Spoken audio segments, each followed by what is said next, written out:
വിശുദ്ധ ഖുർആനിൻ്റെ പാരായണത്തിലൂടെ പാരത്രികമായ ഗുണങ്ങളല്ലാതെ തന്നെ ഐഹിക ലോകത്ത് തന്നെ അത്ഭുതകരമായ അനുഭൂതികളുണ്ടായ സംഭവങ്ങൾ മഹത്തുക്കളുടെ മുൻഗാമികളുടെ ചരിത്രങ്ങളിൽ കാണാൻ കഴിയും. ഇമാം നാഫിഅ റളിയല്ലാഹു അൻഹു 7 ഖിറാഅത്തിൻ്റെ ഇമാമുകളിൽ ഒരാളാണ്. ഖാന ഇദാ തകല്ലമ ശമ്മ മിൻ ഫീഹി റീഹുൽ മിസ്ക്. അദ്ദേഹം സംസാരിക്കുകയാണെങ്കിൽ അല്ലെങ്കിൽ ഖുർആൻ പാരായണം ചെയ്യുകയോ ഹദീസ് പാരായണം ചെയ്യുകയാണെങ്കിൽ വായിൽ നിന്നും നല്ല മിസ്കിൻ്റെ സുഗന്ധമുണ്ടാവുമായിരുന്നു എന്ന് ചരിത്രങ്ങളിൽ കാണാം.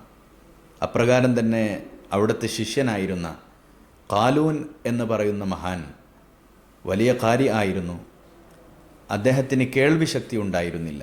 എന്നാൽ തൻ്റെ ഉസ്താദോ മറ്റുള്ളവരാരെങ്കിലും അദ്ദേഹത്തിന് ഖുർആൻ പാരായണം ചെയ്തു കൊടുക്കുകയാണെങ്കിൽ അത് വളരെ വ്യക്തമായി കേൾക്കുകയും ചെയ്യുമായിരുന്നു എന്നും ചരിത്രത്തിൽ കാണാം.